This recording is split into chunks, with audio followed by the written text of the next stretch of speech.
Bonjour à tous, j'espère que vous allez bien. Bon, je vais faire cette vidéo le plus rapidement possible, c'est le troisième que j'essaie de faire. À cause de Covid, je ne suis pas bien. Mais bon, pour commencer, le Nasdaq, il fait exactement cela que j'ai dit hier.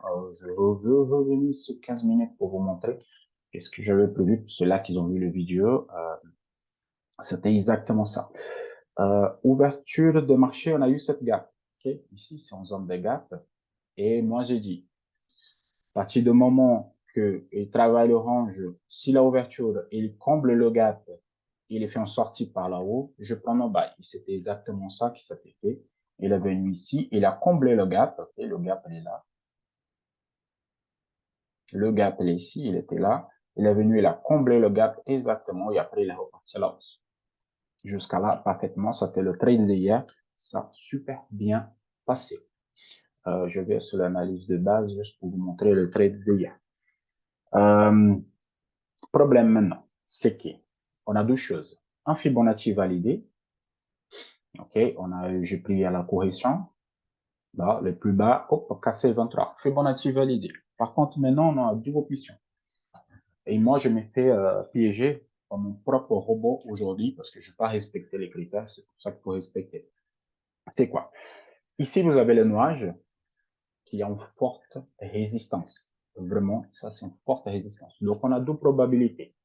Aujourd'hui, clôture plus bas, non-validation des Fibonacci. Et là, sinon un rebond pour venir tester les 61 et après repartir vers le bas, pour venir faire une mèche et clôturer supérieur. En fait, c'est les deux options que nous avons aujourd'hui.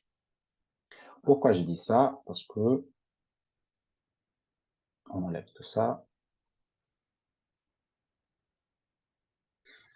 Ici, on est baissière. Moi, je rentrais en position pour venir chercher la moyenne mobile de 50 au voire le 38. Okay, c'est la position que je voulais prendre ce matin. Je me fais piéger parce que j'ai oublié qu'on était sur une forte résistance. Bon, tout à fait normal. Donc, j'ai pris mon stop loss. Le Nasdaq, c'est un stop très court, mais c'est pas grave. Donc, maintenant, j'attends. S'il revient à ce niveau-là, là, je reprends mon bas ici. Okay? Je reprends mon bas à ce niveau parce que sur le mensuel, c'est la zone qui tient. Que je passe sur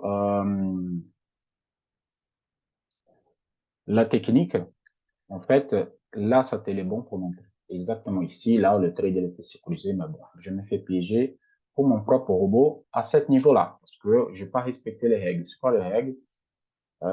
C'était là. Je suis rentré en bail, ok, là, je devais clôturer au moins 0, tout ça. Bon, mais je n'ai pas respecté, là, je rentré en pouce tout à haut après la validation. Donc, j'ai pris mon stop, ça fait très court le stop. Je reprends par la vente, je observe le marché, je laisse passer. Donc là, sur la méthode, elle m'a donné un signal ici, mais je n'étais pas devant le graphique, donc je n'ai pas pris. Bon, le profit, il était fait. Okay? Même si je prenais sur la méthode, ça me donnait un break-even, mais c'était trop tôt. Quand je viens sur le Dow Jones, le Dow Jones, c'est la situation contraire. C'est haussier, c'est vraiment haussier, le Dow Jones, c'est lui qui a pris plus d'avance sur les autres.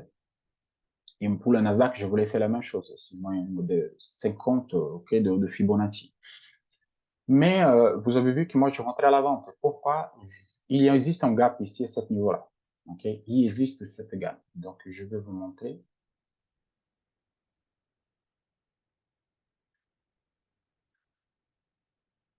Il existe cette gap-là. Tant qu'elle ne comble pas cette gap, on a un risque de faire la correction. Ok, je rentrais, je fais un point d'entrée ici sur la méthode. Nous sommes positionnés, c'est celle-là que je vais vous envoyer. Et l'objectif, c'est ici au gap. C'est le MECAS, ici la zone de 33 1260. Là, je mets en BE et je veux le laisser travailler, je veux le laisser tourner tranquillement. Je dis ça parce que le SP500 il n'est pas comblé son gap encore. Mon point d'entrée, ça t'est basé sur la moyenne mobile de 50 périodes. Exactement ici. Ok, je rentrais exactement là. Donc, c'est ça l'objectif, venir combler le gap. Pourquoi? On peut battre les nuages et la moyenne mobile de 50, elle tient encore. OK? Elle tient encore.